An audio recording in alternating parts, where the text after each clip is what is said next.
Hey, good evening. This is the Wednesday, March 23rd, 2022 meeting of the Coventry Planning Commission. This time I'd like to call to order and determination as to the quorum. I got to put my mic on. Sorry.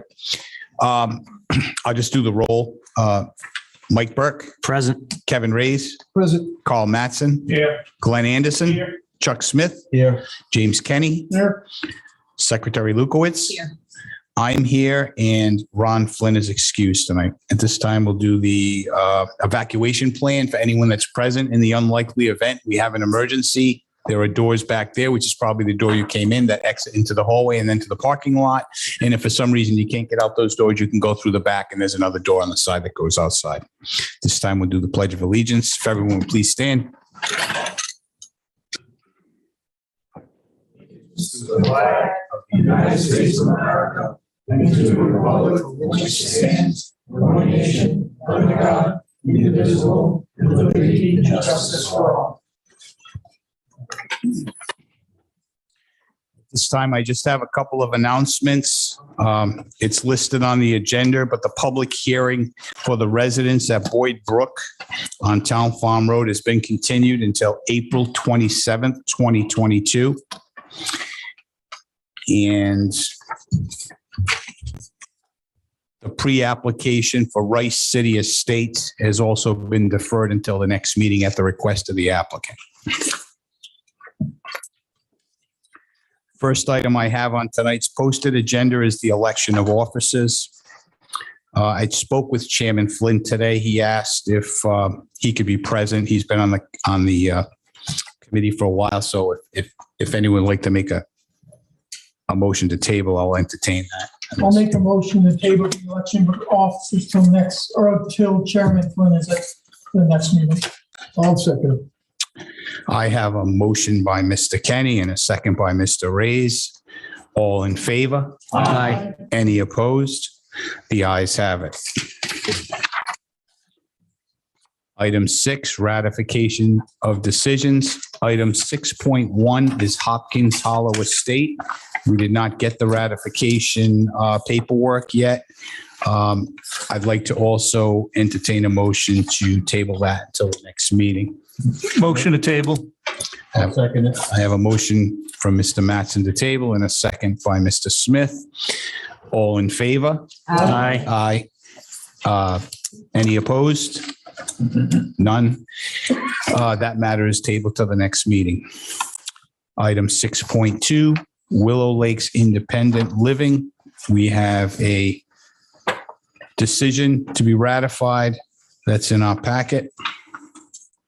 This time, I'll entertain a motion to ratify or not ratify. Mr. Chairman, I'll make a motion to ratify the Willow Lakes decision as it has been presented to us. I have a motion by Mr. Burke and a second by Mr. Mattson. Do we have any discussion? Hearing none, I'll entertain a motion to ratify. I'm sorry. Do we do roll calls on these? I can't remember. I didn't. Without objection, we'll do a voice vote to ratify. All in favor? Aye. Aye. Any opposed? Hearing none, that decision is ratified. Okay, next item on the agenda is the approval of minutes from past meetings. Item 8.1 is the meeting that was held on February 9th, 2022. I'll entertain a motion. Make a motion to approve the minutes of February 9th, 2022. There was one mistake. Oh, yes. Was that the 23rd one? Or the 9th? Last month, Kevin was here. That's the and- 23rd. Oh, I'm sorry. Yep. I'm ahead of Yep. myself. That's all. Yep. I got that too. Okay. So second I'm the- sorry. I'll second the motion to approve the April, Okay. I'm sorry, February 9th minutes. Okay. So we have a motion on the floor to approve. We have a second. Any further discussion on the minutes? All in favor? Aye. Any opposed? None. Motion carries. And as Secretary Lukowitz noted in her review of the minutes, there was a little mix-up on the members present, members absent. You all got revised minutes via email, so that's what's before us today for approval. Do I have a motion to approve? Okay. Make a motion to approve the February 23rd minutes as amended. I second. We have a motion by Member Smith and a second by Secretary Lukowitz. Do we have any further discussion on these minutes? Hearing none, all in favor? Aye. Aye. Any opposed? Hearing none, the minutes are approved.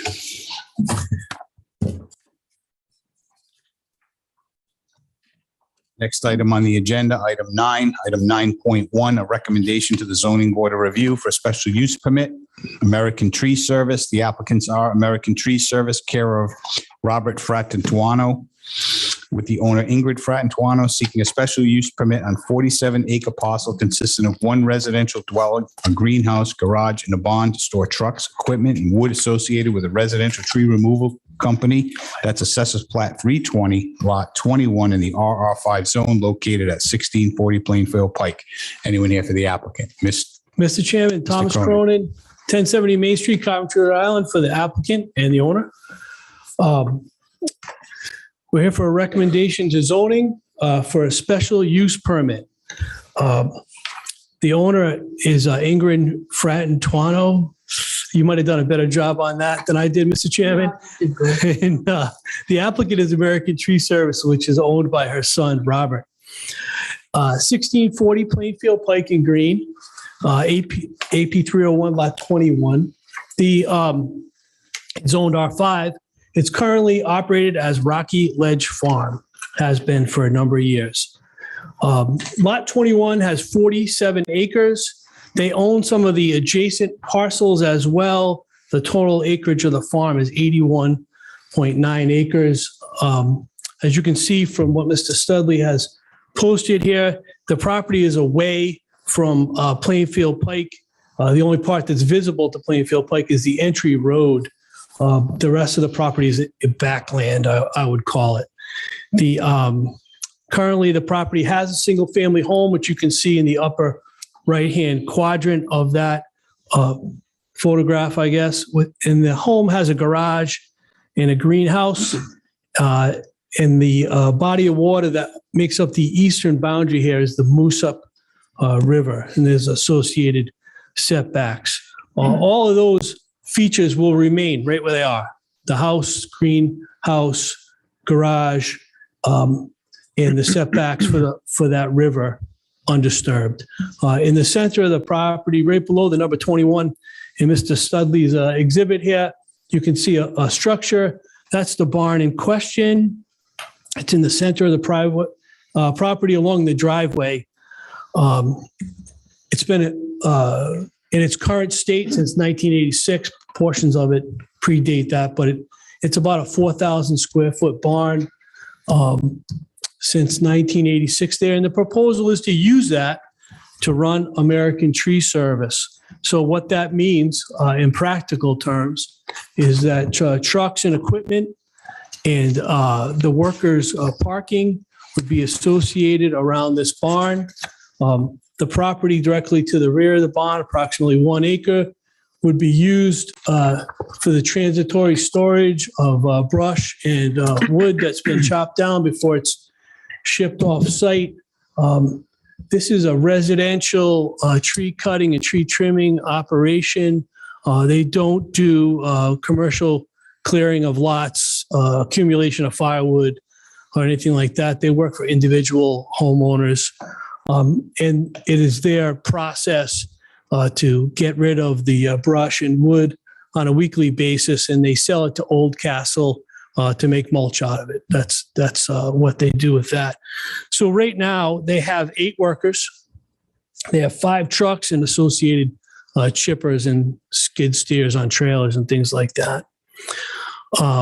It's about 300 feet from that barn to the corner of the property that juts out near it. It's about 600 feet to the nearest home in the area. The area itself is, it's green. It has houses on large lots, has some agricultural uses. And right around this particular property, there's a lot of heavily wooded property.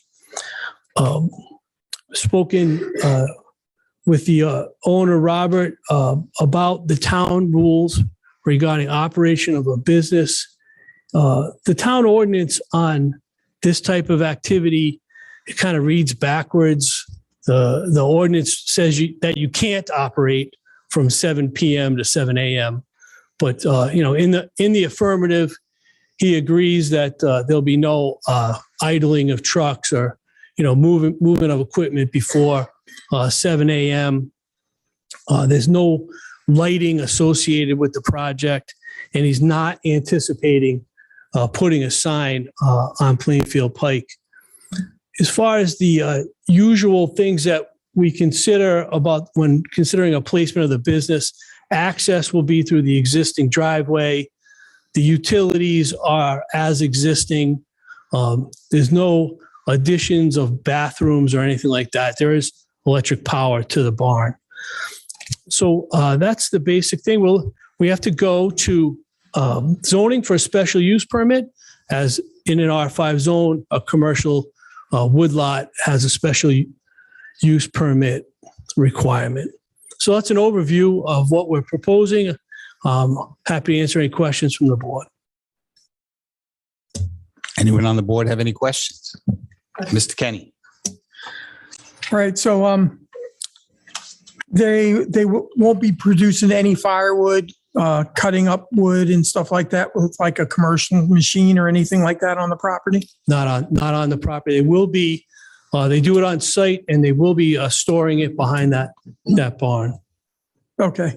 Yeah, I'm thinking along the lines of actually quartering the wood and stuff like that. Yeah, no kind of, like sawmill or planking or anything like that. Okay. And everything's going to be taken off lot, so there'll be no accumulation of debris and stuff. That's right. 600 feet away, I don't think noise will pose that much of a problem, especially if you're within the working hours. That's all the questions I have or comments I have, Mr. Chairman.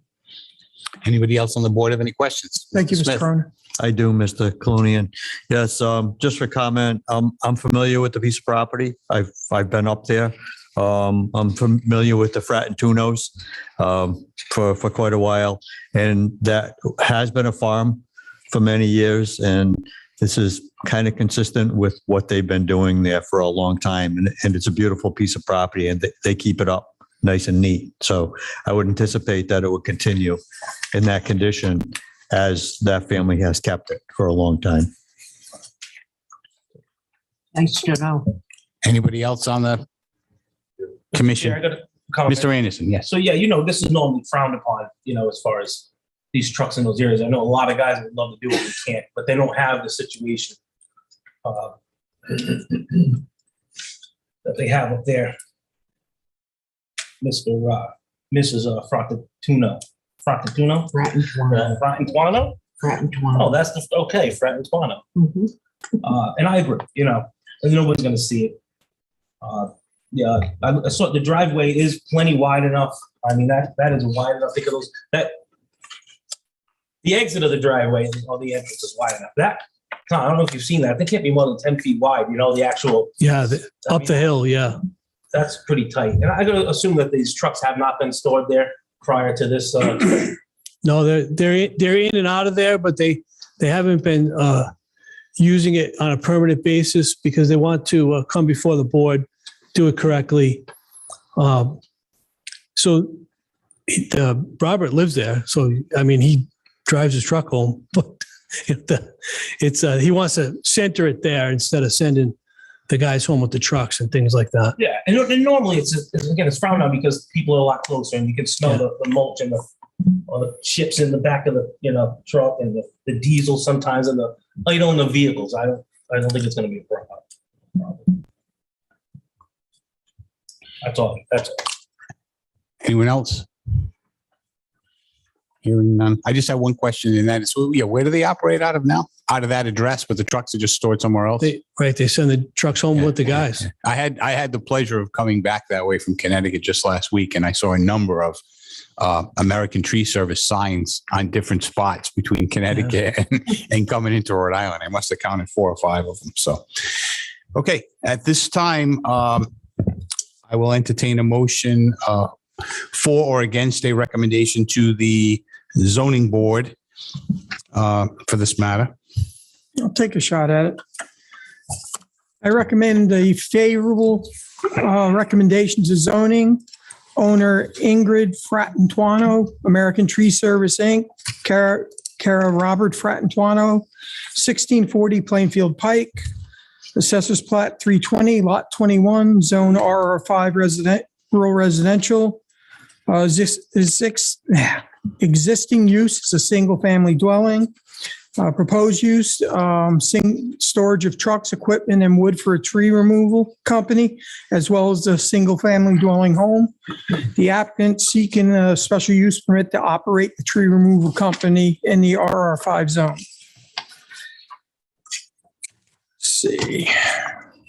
Let's see. The property has a permanent access to Plainfield Road and has an existing driveway. The existing driveway will provide for safe ingress and egress of the vehicles.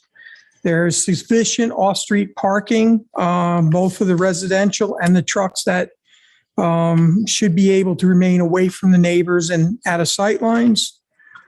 The property has adequate space for storage of trash receptacles and room for trash pickup. And incidentally, it has significant room for storage of debris before it's picked up and hauled off site. Utilities are pre-existing. Needs for screening and buffering. Additional screening and buffering should not be necessary given the distance between the proposed use and adjoining lots. The lot is heavily wooded. There are no signs currently proposed at this time. The required areas, setbacks, and buffering requirements will all be met by this proposal. General compatibility with adjacent lots. Adjacent properties are single-family residential uses. The existing use is a farm and is proposed is an extension of that use. The proposal is generally compatible with abutting lots, whereas that if they were storing farm equipment and such, they would be storing trucks as well as a farm. The applicant shall not need the requirements as set forth in Article 7 of the Coventry zoning ordinance, compliance with industrial performance standards. The proposal is consistent with the comprehensive plan. If the applicant has issued a special use permit, when this project should have no detrimental impacts to the public health, safety, or welfare of the or morals. I'd also like to incorporate the planning director's report in my recommendation. We have a recommendation for a favorable recommendation to the zoning board in this matter. Do I have a second? I'll second it, Mr. Colonian. Can we have a second from Mr. Smith? Any further discussion on this matter? Mr. Chair, I have something to add if possible. Yes. I just want to make sure that we add in here that consider the following items that we did. We discussed that the proposal will not create excessive noise that could be bothersome to the neighborhood. And also there won't be any production of firewood on the property, and nor will there be any potential traffic impacts on the property that was already stated in the finding of fact. So basically you wanted to, it was in the staff report. I just wanted to mention it. I'll add those items to my motion. So basically what you're stating is that we considered those in our favorable recommendation, because Yes. remember, we're not sitting as the zoning board. Okay. And my second stands for the amendments. Okay, so we have the favorable recommendation as amended and the second. Any further discussion? Hearing none, we'll do a roll call vote, please. Mr. Burke? Aye. Mr. Reyes? Mr. Smith? Aye. Mr. Kenny? Aye. Mr. Mattson? Aye. Mr. Anderson? Aye. Secretary Lukowitz? Aye. And the chair votes aye. Thank you. You're welcome. Bye, Tom. Might have another one. Yeah, see. Oh, okay. Okay, as I stated earlier in the meeting, item 10 or 10.1, the public hearing for residences at Boyd Brook has been continued to April 27th, 2022. We now have new business, item 11.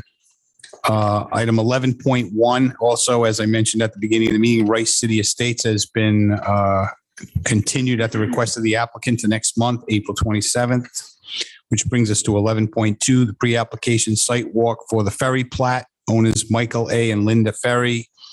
Proposed 2-lot minor subdivision, assessors plat 315, lot 44 in the RR5 zone at 5937 Flat River Road. Anybody here for the applicant? Sam Swarsa from Coventry Survey Company, 46 South Main Street, Coventry. Here for Mike and Linda Ferry of the Ferry Plat.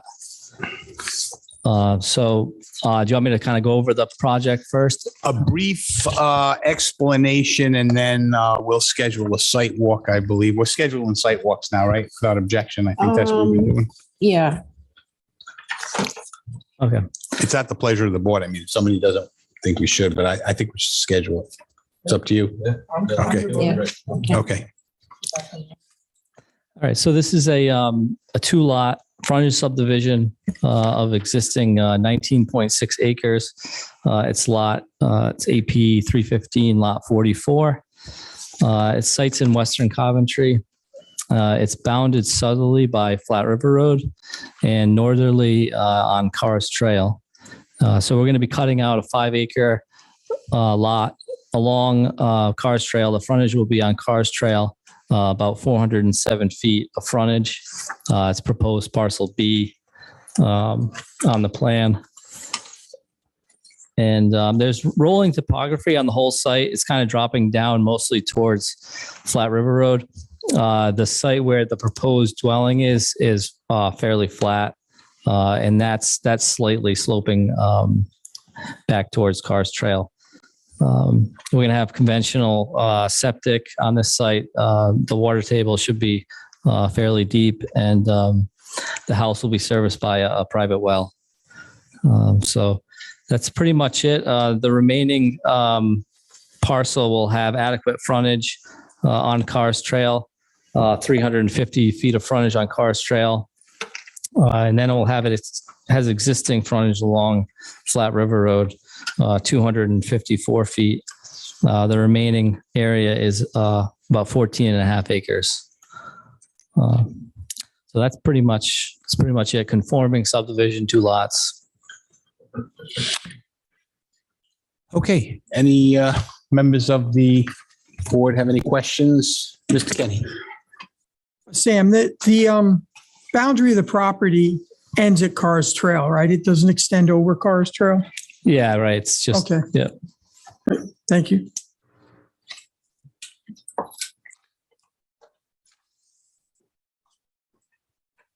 Oh. Yeah. There's a piece in our area where Cars Trail seems to fall off the map. Oh, It's what's off that? the GIS. It's not on yours. It's an Oh. aerial photograph that we were provided, but I think it's just the tree line kind of blurred out the I gotcha. proper the street line along I Cars see. Trail. So that was the reason for the question. Anyone else on the board have a question or comment before we schedule the site walk? I just had one. I noticed that the proposed dwelling within the building footprint is kind of shifted off to the side. Is that because of site conditions or? Yeah, there's an existing field on the top portion there, and they're trying to kind of get it right in that field. They don't want to really cut as many Cut many any more trees. trees I mean, they might have to cut some, but they're trying to kind of stay away from that. That's why we made it the lot a little bit wider. They wanted to get it right down to that 300 feet of frontage, but they would have had to, do a lot of tree cutting to satisfy a site for construction. So Okay. that's why we're hugging that line. Okay. Could do the 9th, The 9th, April April 9th. 9th, Yeah, that should work. and rain date, the 16th. It'll be at 10 o'clock, Oh, yeah. either Saturday. That works. That's what it's going to use. Yeah, that's probably the best spot. Yeah. Well, it looks like it's right across from 795 Cars Trail, just right opposite that. Can you get into that open field? Is there a place for them to park? Yeah, there's a, you're gonna have to park, I think, along the road unless because there's a gate there. Maybe we can have them open the gate so everybody can kind of pull in because there is to turn around Okay. in the Yeah, field. and again, not usually the whole board doesn't go anyway, so Okay. it should work out. Should I have that open? Should I have them try to? Well, open it's up to you. I mean, if you think there's going to be cars going by and it's dangerous, it would certainly be appreciated. it? Yeah, because Yeah. it's quiet. There are banks on the road right there, so there's not much room to like pull off. All right. But- So we'll go right across from 795 Cars Trail. Yeah. Okay. Okay. All right. Thank you. You're welcome.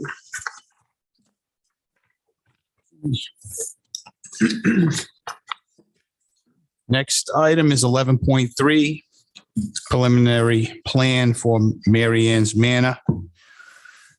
Owner Mary Ann Lewandowski, 2 lots minor subdivision with 1 existing home at Assessors Plat 66, lot 15 in the RR2 zone at 151 Reed Schoolhouse Road. Do I have anyone here for the applicant? Did they know this was on? Yeah, I'm not sure. Everybody was informed. Looks like they're not here tonight. Okay, well, we have the application in front of us. Let me just set it aside in case they come. If not, Till the end for now. yeah, and then we'll, You can get a hold of them tomorrow. yeah, we'll just revisit. That's why I'm reluctant to, I mean, we were going to schedule this site walk, I think was the primary thing other than the, Mr. Chairman, I think we've done a site walk on this. did we? Yeah. Oh, they did. Correct. So this would be preliminary plan approval. Okay, all right, yeah. Sorry, it's actually listed down. Do I have it? Oh, okay, sorry, I got my paperwork mixed up. I think that's what happened. Yeah, that's what happened. I read off the agenda and I had the wrong thing in my hand. Yeah, preliminary. Okay, so if they don't come tonight, then we'll just, Next time. yeah. So maybe we can just make a motion to that. If someone wants to make a motion, if they come before the end of tonight's meeting, we'll hear it then. If not, it'll be tabled to the next meeting. Mr. Chairman, I'll make a motion to postpone Mary Ann's Manor to the end of tonight's meeting. And And then if they don't come, if they don't come, we'll postpone it until the April meeting. thank you. And so I have a motion to push this to the end of the meeting. And if the applicant doesn't come, we'll table this to the next meeting. And I have a second from Mr. Reyes. All in favor? Aye. Any opposed? Okay. Okay. 11.4, preliminary plan development plan review, Coventry Landfill Solar. This is down for a public hearing. Owners Town of Coventry, the applicant's Russ Mayman, Watershed Solar Development. Proposed preliminary plan approval for the creation of an approximately 6.8 megawatt direct current DC ground mounted solar installation consisting of 10,582 modules. Assessors Plat 7, lot 37, Assessors Plat 15, lots 96, 97.1, 97.2 in the zone business park located on Arnold Road, and I'm sure most of you know where that is. Good evening, Mr. Cronin. Mr. Chairman, I want to give Mr. D'Agostino a moment.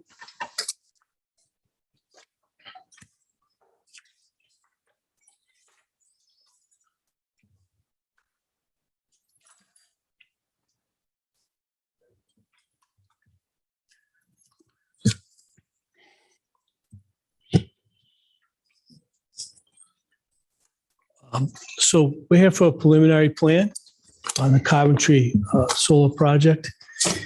This board is very familiar with this project as we've been before you several times since January, but as it is a public meeting, I will run through the facts and figures in case anyone is not familiar with it who's attending. I'm joined tonight by Nicole Morowski from GZA, the site engineer, and Russ Mayman from Watershed Solar Development, the project developer. The owner is the Town of Coventry. So nobody, I guess all you are here for the Town of Coventry. I don't know how that goes, but anyway, this is the former landfill on Arnold Road. We've been before you for pre-application and master plan. We've been before the zoning board for a variance for lot coverage, where 15% is allowed. We have received a variance for 21% lot coverage. It's a 28.8 acre parcel. It's been recently capped, which you are familiar with as a geosynthetic cap, in 2020. There are no other structures on the site that we're going to develop. There's a cell tower in the rear portion of the property that is going to remain. The proposal is to install a 4.9 megawatt AC ground-mounted solar array on the flat area or plateau on top of the landfill. That area is 5.2 acres. So the frontage on our road is about 1,500 feet. The access and utilities and the connection for the solar project all are going to take place on the existing access road. No changes will be made there. And you'll hear that refrain often as the board is aware. This is a capped landfill. There aren't going to be any physical changes to the property other than the addition of ballasted solar panels on top of the geosynthetic cap. We're not in a position where we can make too many changes to the site. So the existing road will be the primary access. That's where the utility lines will go, which will lead to the connection point on Arnold Road. To the east of this property is the Cal Chemical company that's zoned industrial. To the south is the Center of New England Business Park. The west is vacant land, also zoned business park. And to the north, across Arnold Road, you can see at the very top of this map, a residential area zoned R20. The applicant's going to be leasing the property from the town of Coventry, and the Coventry Town Council has entered into an agreement with the developer so that there'll be lease payments on an annual basis. Our major land development solar ordinance requires a special use permit for projects of this size, but makes an exception for municipal owned property. This fits into that exception, so we have not received a special use permit, nor do we need one. So the zoning board approved the 21% lot coverage really to maximize the 5.2 acres on top of that plateau. It's going to be covered with as many solar panels as practically can be put there for the benefit of everyone. The town of Coventry lease is megawatt based, so they get a little more money if we can fit a few more panels up there, and makes the best use of the top of the former landfill as has been planned during the capping process.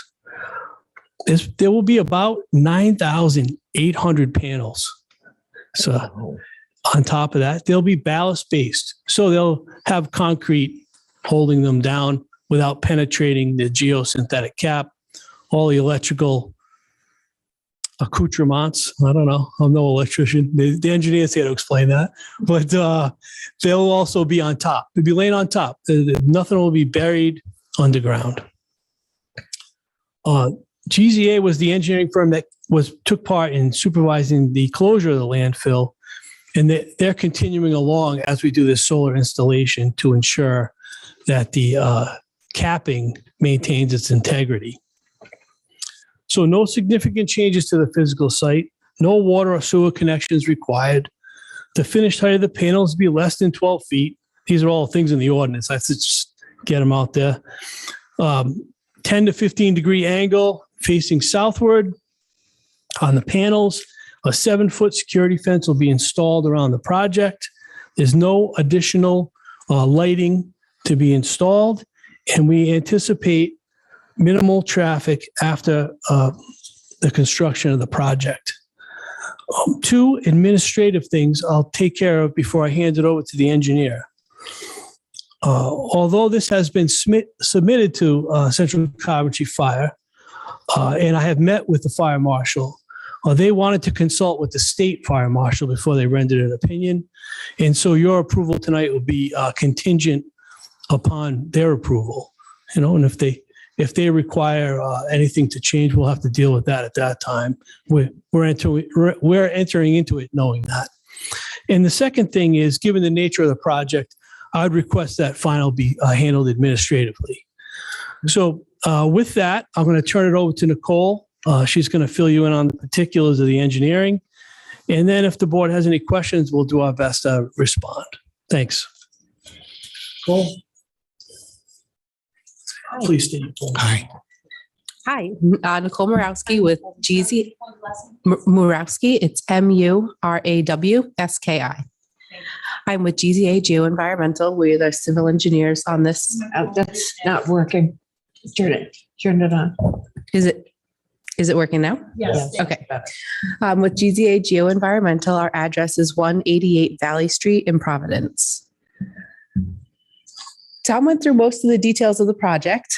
As far as engineering goes, there are solar panels, approximately 9,800 proposed on ballasted blocks at the top of the landfill. Electrical components will be conveyed across the top of the landfill in conduits, which converge and then are transmitted down the slope closest to the site entry, where there'll be a transformer pad that connects over to the connection on Arnold Road.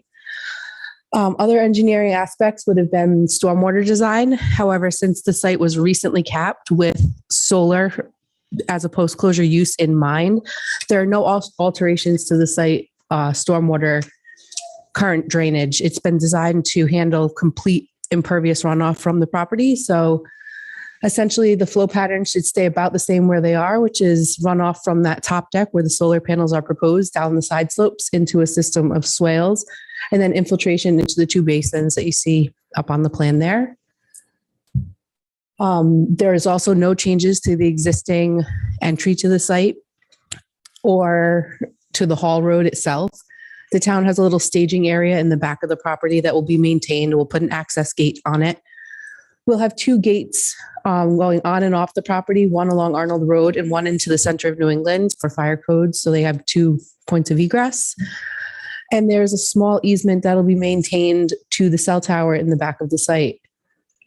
I'm not sure there was, the only other thing engineering that was considered was the screening of the property.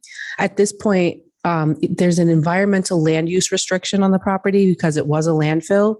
So you're not technically allowed to plant anything within the landfill limits or adjacent to the edge of the cap. So there really is no way to screen the project.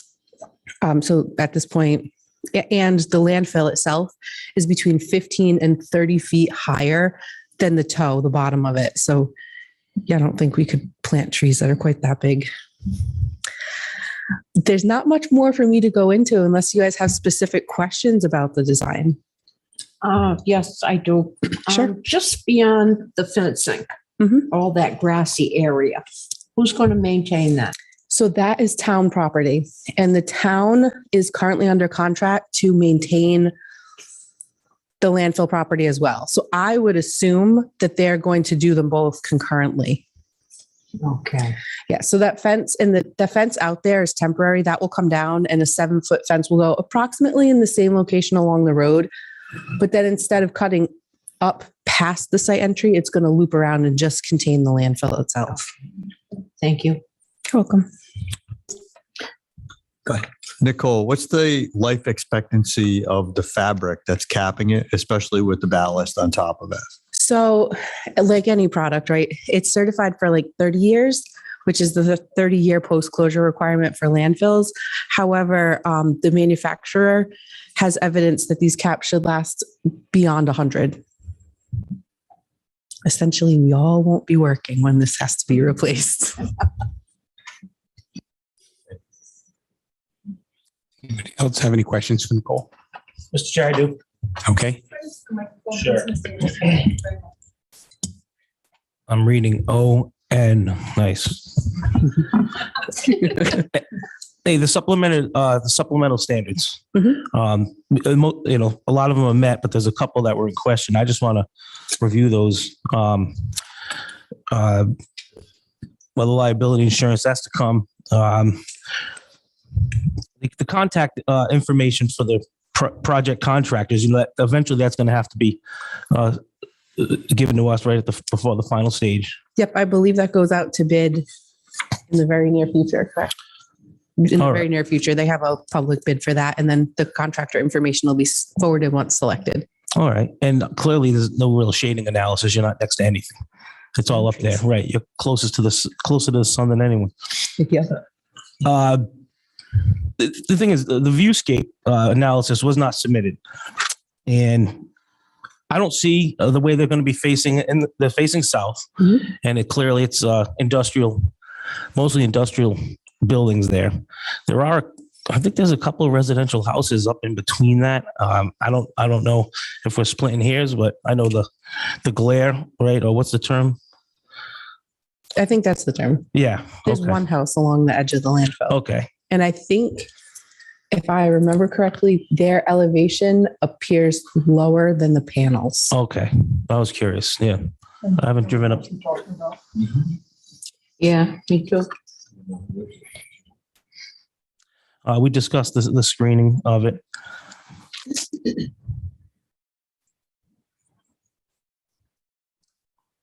No ETR review. And the setbacks, yep, are all good. We covered the 21%. And you guys already got your zoning, right? Yep, on January 5th. Yeah, you already got that. All right, I just wanted to cover those that got somewhat just not spoken for just yet. Thanks. All right, thank you. Okay. That's it for engineering. You got something else, Mr. Cronin? No, not this time. That's it. Okay, this is down for public hearing. So maybe at this time I'll entertain a motion to open public hearing.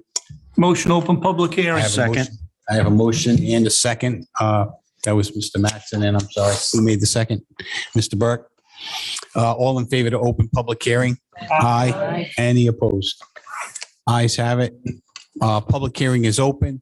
Is there anyone in the audience here tonight that wishes to speak in favor or opposed to this application, or do they have any questions for the applicant regarding this project? Yes, sir. Come up to the microphone, please. State your name and address for the record. I'm not here specifically for that. I'm here for Hopkins Hollow for Camp Green, but as a Coventry resident, Robert, okay, Bob Thornton, THORNTON, 397 Hopkins Hollow Road in Green. I'm just concerned as a resident that you said about the fire, the contingency on fire. If there's a fire there, has there been a plan set up for that? And is Coventry responsible for all of that area? That's town property, is that correct? Yeah, I'm going to let the applicant answer the question. He stated where he was at with the fire marshal's approval. Okay, at the beginning. so the town's not liable for that property, is that correct? I can't answer that question Why? because I don't know, but the applicant has an attorney. I'm going to let him answer it at the end. Is that the only question that you have? No, it's not the only question Okay. that I have, as a matter of fact. So the gray is Arnold Road, is that correct? That gray section that runs right down there, is that Arnold Road? Yes. Okay, so how far off of Arnold Road is that? Approximately, it's right on the road? Have The you? cap, okay, the cap, right. It's way up at the I top. got you. It's the flat part at the top of the mountain, Okay, basically. all right. The town's trying to repurpose the property. The electrical that comes from that grid, who benefits from that? Does the town get a portion of that grid that helps offset the tax base? Or is there a liability that you have to take care of that property in any way, shape, or form if something goes bad that the taxpayers have to pay for? You see what I'm saying? It's a town property. Yeah, So if they're going to put an outside interest in there, who's liable if something goes bad? Who you say you are? Yeah. Who are you? After you, Okay. Mr. Thornton, after you raise all your issues, I'm going to let the applicant respond to the Okay. question. Well, that was the thing. In other words, I was here for the application for Hopkins Hollow, but as a taxpayer, I was just concerned because you said it was town property. So town property is the taxes that I pay to see what my shared liability would be if anything. Yeah, were to it's a go fair wrong. question. It's a Okay, fair. that's all. I'm new at this, so I'll admit to that about the council No and problem. You're stuff. doing a fine job. So that's what I would be concerned with, because they tried to put one of these at Hopkins Hollow. and I was not available for the meetings, and I was just concerned as to the overall impact on it and why that didn't go through in that particular application and with this new application. And if the benefit is for the town and for the people of the town, do they get to share the energy interest off the grid, or is it in the tax base only? You see what I mean? In other words, is this energy that we create in Coventry from this company going to go into the grid that Coventry is going to, the residents will see some type of benefit from, or is it just going to be a tax-based issue? I'm going to let the applicant respond, but what I will say was said at the beginning is the town is getting lease payments based on the number of solar panels. And then anything else the town might be getting from it or any liability, I'm going to let them respond to that. I was asking about, that's why I asked, I heard that. I was asking about the electricity, would the town benefit from the electricity? And I'm going to let them answer. All right, thank you. Go ahead, Mr. Cronin. I'll let you respond to that before I see if anyone else has a question. Sure. Comment. So we'll start with the fire question. So the fire department is responsible for approving their ability to manage the site, and they would respond if there were any problems there. So there would be a town fire response. Nicole is going to explain the electrical issues. As you can imagine, those are above my pay grade. But in terms, the direct answer to the fire question is Central Coventry Fire District is the responsible agency, and they'll make the decision as to whether they're equipped and that the design is sufficient that they can respond. Right. And if I understood you correctly at the beginning of the meeting, they have the plans under review and they're also conferring with the state fire marshal before they make their recommendations. That's correct. Okay. Nicole, you want to explain? Yeah, let's go through the first round, Mr. Thornton, then I can call you back up. All right. So the town doesn't necessarily get electrical benefit or revenue generated from the electrical back from this. The way it works is this is a landfill. The town and a group of responsible parties are responsible for that landfill from the day it started, potentially forever, but at least for the next 30 years. As part of that, there are costs to maintaining the cap that's in place, both the landscaping work that the town does, maintaining the synthetic turf, payments for there's an soil vapor extraction system that has to be maintained out there. There's landfill gas that has to be monitored and controlled. And the purpose of this solar development is that the solar developer leases the land at the top of that landfill and is then responsible for the maintenance of the portion of the land that they use, and also payment to the town for lease of that property. So the town does benefit from it, and it does fund the post-closure costs of this site, but not necessarily directly through electric. So maybe I could just get some clarification. So the town is getting lease payments. They have a lease that's either in process or has been executed. And I think Mr. Thornton's question was concerning liability. So I assume that lease has liability provisions that protect the town if the applicant or the applicant's operations, either through insurance or some other form of indemnification. Is that correct? Yes. And in addition to that, the cap itself, that synthetic turf, has a performance assurance policy associated with it. And Watershed, the company who is developing on top of the landfill, is paying for that area, that portion of that policy that certifies like the maintenance and the performance of that. Okay. And then outside of that, the town and the group split, the slopes and the rest. And I had a question too about the electrical distribution system, because I know you kind of mentioned it during your presentation. Because you can't penetrate the soil, what do you have, conduits, above ground conduits? Yeah. And how far above the ground are they? Are they just like a couple of feet off, laying on top? So it depends on the particular racking. Often these panels on sites like this are very low to the ground, 3 feet or lower, around there.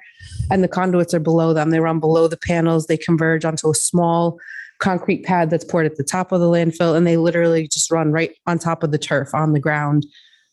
I would say the ones that converge is usually 5 to 8 maximum that go down the hill onto the larger transformer. So beneath the panels, tied to the racking or laying on the ground until they get to a utility pole and Arnold Road, and then they run up and tie. Well, they go to the transformer, then the utility. Okay. pole. So, because it's converted. Okay, Okay. and I'm trying to think if there was something else that was in the question that was asked, but I'll defer at this time.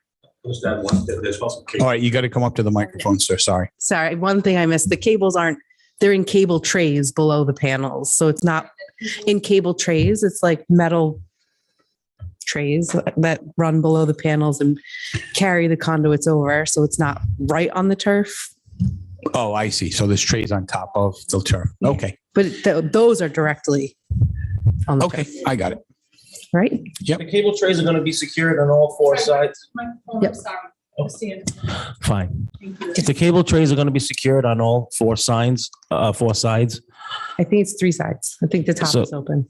The top's going to remain open. They're open, right? Open top.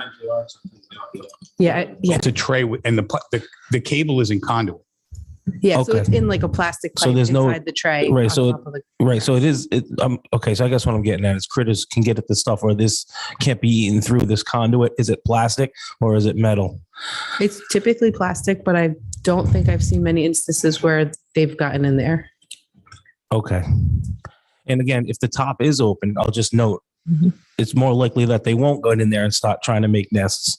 Right. Yeah. So, okay. I dealt with this problem a I lot think the- in my work. I think the giant plastic cap deters a lot of animals too. Right. They Right. tend to stick to the outsides of it. Okay. Thank you. Mr. Thornton, did you have a follow-up to that? Yeah, actually, it wasn't on the fire. You got to come up to the microphone though again. The reason I asked about, sorry. All right, Bob Thornton. The reason I asked about the fire, because I did remember hearing it a while back that Central Coventry Fire Department was having trouble getting through center of New England. They wanted to propose, if I'm not incorrect, a road off of Hopkins Hill so they could access that. Is that correct? Well, They never got through to it's that? a little outside of the purview, but center of New England is actually the Hopkins Hill Fire Department. And Okay. because that station is located on Hopkins Hill Road, they have to go all the way around. And the connection of the road inside the center of New England it's another conversation. It has to do with the cost and the environmental challenges of connecting that road. Would Hopkins Hollow be called to help to put that out if there was a fire, or would it be just center of New England? See, I'm trying to throw all the possibilities out here with a fire, particularly with electrical panel, because if I understood it correctly, when you have them on your house, you have to contact an insurance company because the fire department, my son's a fire department, you can't shoot water on a house unless it's been turned off. So I was asking, you've got 9,800 panels. Yeah. I'm just throwing it out there. I don't live over there, but I mean, that's why I was asking about the fire. So I think the town should really look at that. If those panels catch on fire in the middle, what access point does the fire department have to access and egress that to get to that middle of that panel? The applicant stated in their presentation, there's an access point from Arnold Road, which is literally less than a mile from the Central Coventry Fire Department. And I assume they also do have mutual aid agreements with other fire departments. And then there is a second access in case of an emergency that comes in. It's right behind BJ's. If you've ever seen it, the gate is right there. So yes, they would have to go into Center New England from London Avenue, but there is a second means of ingress. Because the gentleman mentioned that it's a residential area, and now I know what you mean about the green cap, and I caught that. It's just a matter of, okay, they are that close for the fire department because of those people in the area, because if that did catch on fire, that would be a substantial area of concern. That's what I was trying to find out where the fire districts were. Yeah, you had some good questions. I'm glad you asked. Thank you. Is there anybody else here in the audience that would like to speak in favor or against, or have a question about this project? I'm going there next. Okay, I don't see anyone. Cody, do we have anyone online? Two? Okay. You want to bring them in? Oh, it's Hillary.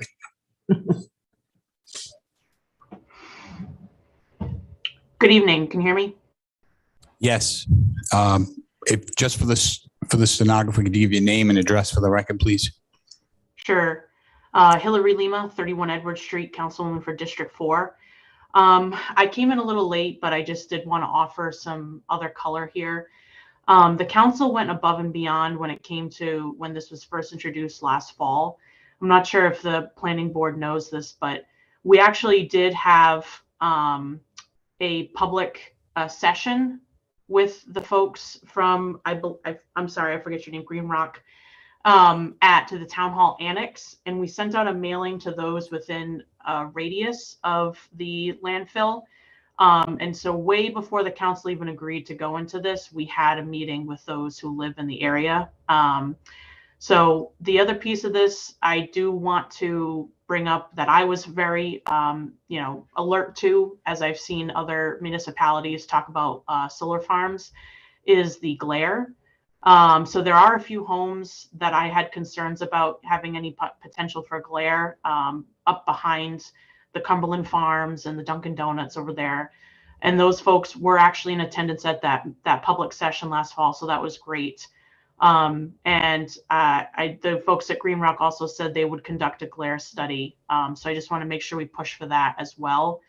And they said, if by chance there happens to be a glare study and they don't a glare issue and they don't anticipate there is, they said they do have solutions for that. So I just wanted to call out a couple of those things as it relates to the project. Thanks for your time. Thank you. And just to follow up to that, is that your understanding, Mr. Cronin, and as far as Watershed, if they're going to do a glare study, and if there is a glare, that'll be addressed? So as Ms. Lima is on the Zoom, she can't see Mr. Mayman nodding his head. So I'll translate. Yes, that is the position of Watershed. I just wanted to get it on the record. Okay. Thank you very much. Sure. And then also, in addition to that meeting, there was a public hearing, I assume, at the zoning board back in January. So again, all of the abutters were notified and given an opportunity to speak for or against that, what was required there. Okay. That's correct. Okay. Thank you. Mr. Chairman, Mr. Mayman from Watershed would like to provide some information if that's acceptable to the board. Sure.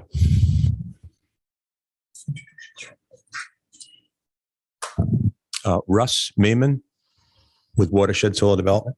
I just want to add one comment on the revenue to the town. There's also tangible tax revenue, which the town will incur as well. So it's not just the lease, but the tangible tax as well. I just want to put that out there. Yep. Thank you. Appreciate you bringing it up. I forgot.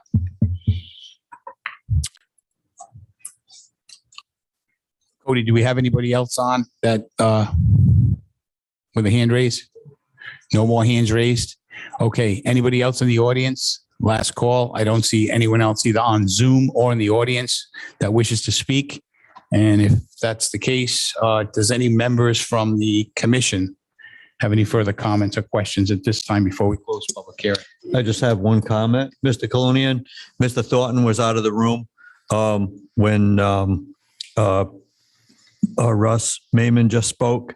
And to answer a couple of your questions, Mr. Thornton, when you stepped out, that the town, besides the lease payment, are also going to be able to tax the solar panels as tangible property. So the town will also be receiving property taxes on those, which will benefit all of us. Okay. Thank you, Rick. You're welcome. Okay. At this time, if no one has any further questions or comments, I will entertain a motion to close public hearing. Motion to close public hearing. I have a motion to close public hearing by Mr. Mattson. Second by Ms. Lukowitz. All in favor of closing public hearing? Aye. Are there any opposed? Hearing none. Public hearing's closed. Anyone from the board have any further questions, comments, procedural issues? Just a comment, Mr. Chair.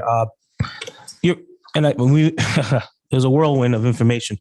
I just want to make sure that you do know of the town engineer's letter, right, to the planning director, just regarding the. This is dated on January 31st, so I go to assume you do about regarding the keeping the existing gravel access drive on the landfill open and free from solar panels, so it can be used for the maintenance access of the panels and whatever. We probably already discussed that. Yes, that was the topic at zoning. Okay.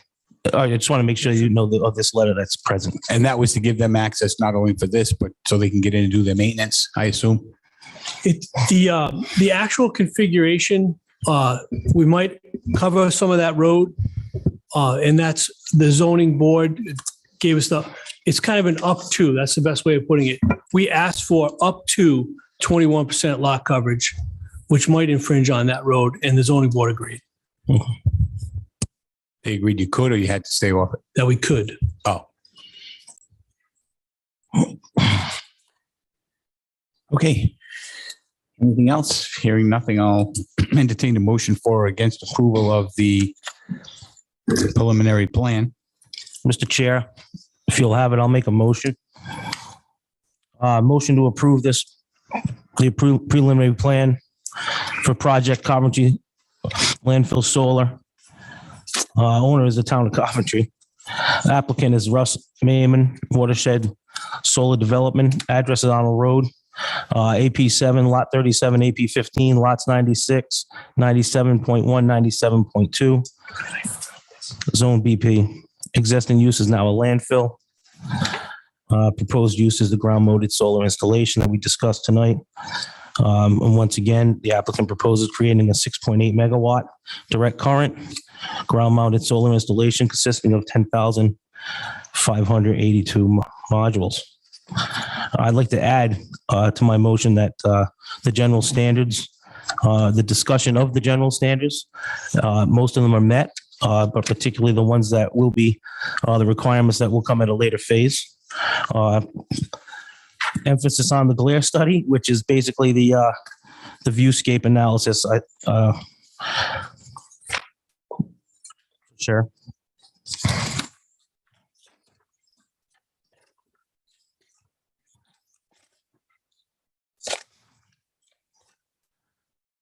Finding of facts with this, basically the criteria is as far as the consistency with the comprehensive plan. The town comprehensive plan, community plan, it's currently in the process of being rewritten, and the current version does not discuss renewable energies. This has been a problem, but such as solar arrays and wind turbines. The latest update to the zoning ordinance with respect to the solar power generators was last updated in 2017. Article 21 for the construction of a major solar installation on municipality-owned land. Own property. In previous applications, the Planning Commission has demonstrated that the scale of a solar installation and the intensity of its use of the underlying land is a critical measure in determining the consistency of the comprehensive plan. Using this criteria, the proposed solar array is consistent in this case with the comprehensive plan. As far as significant negative environmental impacts, the applicant and us also do not present really any significant environmental impacts with this going up. Zoning standards, the applicant is currently in the process of receiving dimensional variance. No, scratch that. You got the dimensional variance. Duly noted, the applicant has already got the dimensional variance for the lot coverage he needed. Traffic impacts, no major traffic impacts are expected. I do want to add the town engineer's letter that was in this packet today that we discussed. I'd also like to put in considerations that the operator shall provide a copy of the utility leases. I don't believe we covered that prior to recording of the final plan and decision or the record plan. And the operator shall provide proof of liability insurance prior to recording of the final plan decision or the record plan, and shall maintain such insurance for the life of the solar installation. And I believe Mr. Cronin's words was the operator will obtain state fire marshal approval going forward.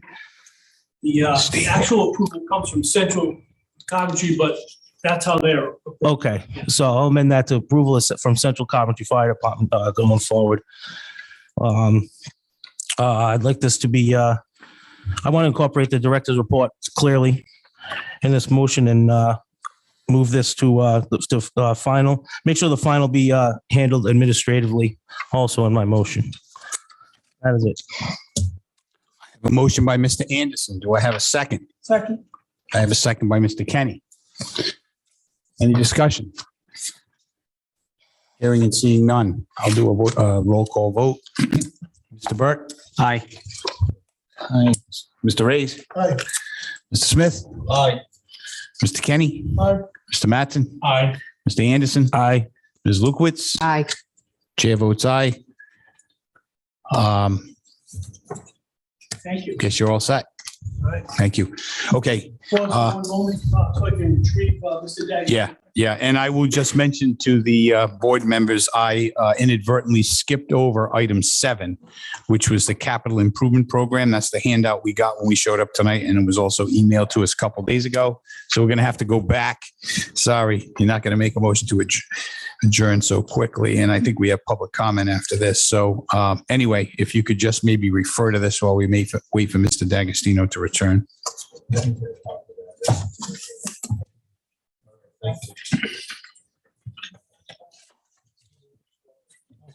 Oh, Mr. Thornton, earlier in the meeting, the only item we had on the agenda for Hopkins Hollow was a ratification of the decision we voted on last month. The ratification or the paperwork for that did not come through, and we tabled it at it was like the second item on the agenda. So I apologize you didn't get that, but the added benefit was we got some questions answered that I don't think some of us members thought of when you came to the microphone. So for that. So there's no meeting about Hopkins Hollow. Hopkins Hollow was already voted on at the last meeting, but what we did have on the agenda, we vote on an actual written, hand-cut, typed copy of the decision that contains all of the facts that were read into our motion to approve at the last minute. There's no discussion by the public. It's just a vote to ratify the decision from the last meeting, and then that decision gets recorded in the land evidence records. That was the only thing that was on the agenda, and because that has not been typed up and proofread yet, we didn't have it, so we couldn't take that matter up. It'll be on next month's agenda. So as far as I understand what you just said, so Hopkins Hollow development is not being processed forward as it stands right now. Is that correct? No, we passed the master plan approval. That decision was approved at the last meeting. We all voted. I'm sorry, it wasn't the last meeting. I think it was 2 months ago because I wasn't at last month. So it was on February 9th.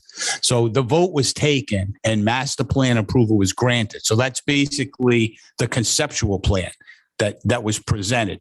Now, the next step after we ratify the decision is the applicant will have to come back with a number of other articles that some of which were touched on. How is he going to handle his drainage? Where are the utilities going? Does he have his approvals from DEM for his septic systems? You know, and you may see the lot lines refined a little bit. And that's what we call preliminary plan. So they'll be back before us. There'll be another public hearing on those plans to address things like buffers and setbacks, and all of those things will be shown on that plan. Their engineer will be available again to answer questions, and then there'll be another vote heard. And then if that vote is successful, they'll go to the final stage, which is basically to get all of their plans in order and get those recorded. They usually go administratively. They don't come back to us again. The planning director just makes sure that they've, posted their bond, done what they need to do. The plans have all been finalized. All the stipulations that we called for our preliminary plan have been addressed. They've got to have everything in their file. There's checklist items, approval from the fire marshal. If there's any cisterns, for example, for fire protection, all those little details have to be ironed out. It's nothing that's going to take. I don't recall what the response was the last time, but I think it's probably going to be a few months before they come back with all of that information, because they've got to go to DEM, get stormwater permits and all of those things. So at that time, you would have all the information of what's going to happen prior to this development happening as to how it's going to proceed procedurally, as to what's the first step of this development. At that time, will the public have a comment? Yes. Trying to stop that and voice their opinion, or is this part of the process where it's already gone past? And it's going past, and this is just my opinion. I believe it's going past the point of stopping anything from happening in that general form for the, how many lots was it? I don't recall. 7 lots with the open space parcel in the back. That's what got approved. That doesn't mean that when they come in the next time, there might be some minor deviations, because DEM may have told them, for example, you've got to put some swales off to the side over here to address your stormwater. Something might not fit. It's not uncommon for someone to come back and say, hey, listen, after we went to DEM, we can only do 5 lots. We can't get 7 in. So there may be deviations, but the concept plan for those lots with the open space has been approved. That's not going to go back. The only thing I have seen is developers have come in and said, hey, based on everything DEM wants us to do, and if I can only get that many lots, I'm going to walk away from the project. That's the only way. So this particular applicant, up until this point, is paying for everything out of pocket prior to actually getting the final approval. I'm trying to understand this. I'm doing it. So prior to getting Correct. the final approval from the Correct. That's right. That's exactly why he came for master plan, because he wasn't going to spend all of that money for all that engineering and all those details without at least knowing he had approval to go forward with at least what he showed on paper the last time. So he, because that just wouldn't be fair. So because there's leaching water on the property, is he under the state guidelines or is it town guidelines made for DEM purposes as well? DEM, I believe, is going to require him to the town requires him to get a stormwater permit, but DEM is going to require him to maintain and address all of the stormwater that flows onto that property today from the rain and contain it there without sheet flowing into the road or onto abutting properties. Right. But he hasn't done the engineering for that yet because it would have cost him a lot of money. Well, the reason I say that is because there's a natural spring in one of those lots, right? And I know if the town had criteria that they would have to follow. Those types of questions, by the way, the planning department is available to answer. I don't want to get into too much of it here because now I'm discussing an item that's not on the agenda. I appreciate that. I just, like I said, I'm doing it. So now will we be notified by a letter or this next meeting for this? Public You'll get notice just like you did the last time, certified notices to abutters, and they'll be advertising. The reason I say that is I don't use the computer as a rule, and I don't have a cell phone, and our neighbor was nice enough to call us and let us know that there was a public meeting tonight. So if we're going to get a certified letter, the last time we got it on a Wednesday. I know they're running late. I get them there. So the only thing I can suggest, Mr. Thornton, is contact the planning department if you have questions. If you want to know what the status of the application is at any time, you can call. They'll tell you that over the phone. And if you want to know anything about what the checklist items are that are required for preliminary plan versus master plan, I'm sure they'd be happy to share that with you as well. All right, thank you very much for your help. Yep. Mr. Clooney, I couldn't locate Mr. D'Agostino. Yeah, I guess he didn't feel like staying for this. This is a big item here. Not sure. Okay. Well, thank you for that, Mr. Cronin. I appreciate it. Okay. Next item on the agenda that I have for discussion is the one that I skipped over. That's item 7, which is a recommendation to the town council for the 2022 to 2024 capital improvement program. We typically get these annually. For those members that have not sat on the board prior to this, there is a requirement that the planning board review the capital improvements that are being proposed by the town and make a recommendation as to whether or not they are consistent with the town's comprehensive plan. We're not here to debate whether or not the town should reprioritize these items or in favor or not in favor of any items on the list. It's more or less a review of what's on the list and making sure that any of these projects that they're proposing or any of these purchases that they're proposing won't put the town in a situation where it's outside of the town's comprehensive community plan. And the planning, I know some of you didn't get this till late, but as you can see, there's basically a paragraph that follows each of the department heads' requests with a statement by the planning department, at least as to their opinion, as to how these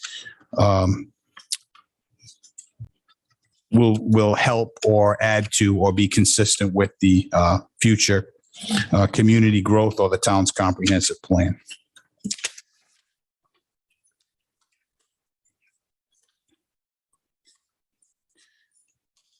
So at this time, does anyone on the commission, and I'll give you a few minutes to thumb through, but if anyone has any questions or comments or anything they want to get clarified, now would be the time.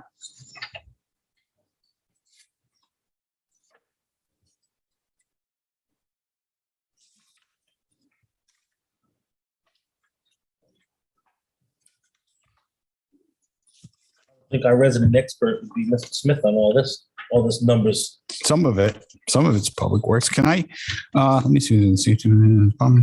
Well, like Mr. Kalunian just explained to us, I mean, our responsibility is just to, the recommendation from the planning department to say that we have a comprehensive plan, not to say what is needed and not needed by department, that goes to the next level.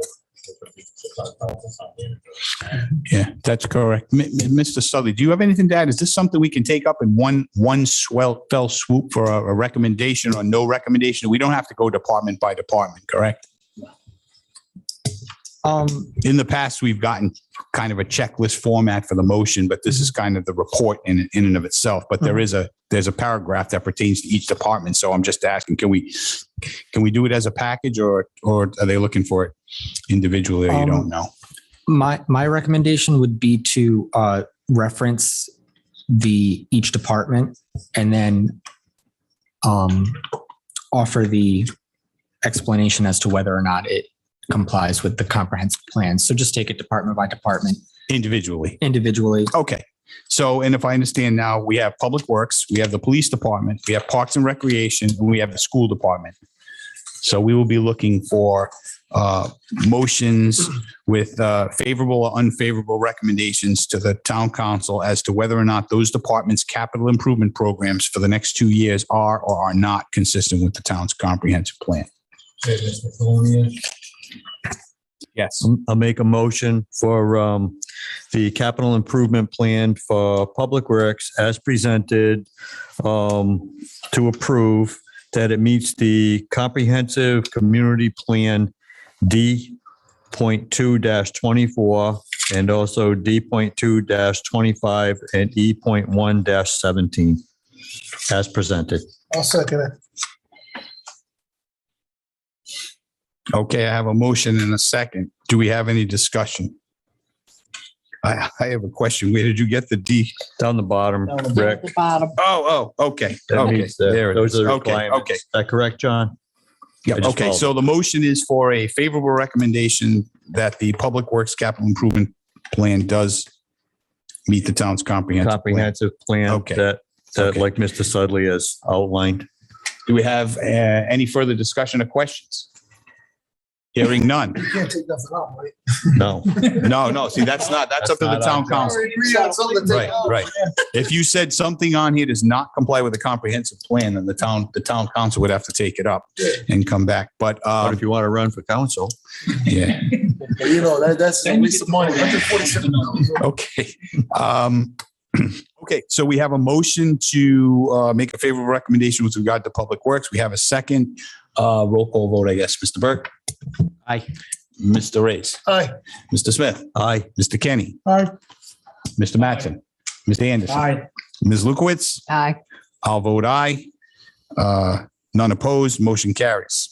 All right, so we'll go with the next department, Public Works and Recreation Capital Improvement Requests as shown on the next page, I think, or did I miss one? No. I missed police. I'm sorry, I missed police. Police is next. Okay, sorry. Yep, I'm sorry. It's Department of Public Safety and Welfare, which is police and animal control request.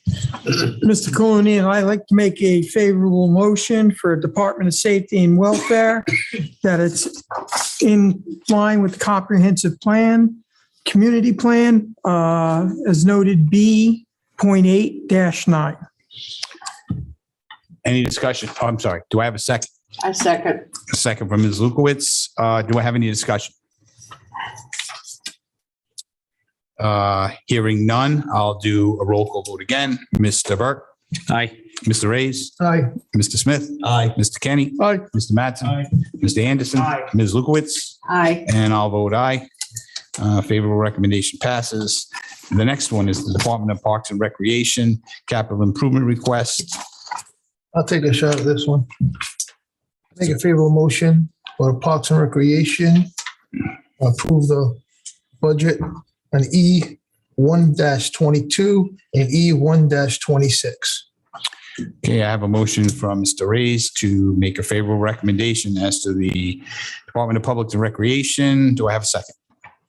I second. I have a second from Ms. Lukowitz. Do we have any discussion? I have discussion. Mr. Ray stated that he approves the budget. We're not approving the budget. Could you amend your motion to say that you approve that it's in line with the comprehensive plan? I'll amend that, please. So, okay, I have an amended motion. Ms. Lukowitz, do you want to amend your motion to rephrase the motion to say it is a favorable recommendation of the town council that the Department of Parks and Recreation CIP request? Yep. Okay, any discussion? Hearing none. I will take a roll call vote again. Mr. Burke. Aye. Mr. Reyes. Aye. Mr. Smith. Aye. Mr. Kenny. Aye. Mr. Mattson. Aye. Mr. Anderson. Ms. Lukowitz. Aye. And I'll also vote aye. The next item would be the recommendation as to whether or not the Coventry School Department's capital improvement request is consistent with the comprehensive plan. Mr. Chairman, I'll make a motion. Okay, I will make a favorable recommendation to the town council on the Coventry School Department's capital improvement request, as their request is generally consistent with the comprehensive plan, section B, point 8-15, and section E, point 1-16. okay, I have a motion on the floor. Second. And I have a second from Mr. Anderson. Thank you. Do I have any discussion? Hearing none, we'll do a roll call vote. Mr. Burke. Aye. Mr. Reyes. Aye. Mr. Smith. Aye. Mr. Kenny. Aye. Mr. Mattson. Aye. Mr. Anderson. Aye. Ms. Lukowitz. And I'll vote aye. Motion carries. Next item on the agenda is public comment. I don't see anyone in the audience present. Do we have any participants on Zoom? Cody? Okay. And just for the record, how many participants are there? Just one. Okay. Thank you. So we have no hands on Zoom, no one in the audience. So at this point, I'll make a motion to adjourn. we have a motion to adjourn by Mr. Reyes, and we have a second by Mr. Mattson. Okay, see you next time. Aye. Aye. See you now.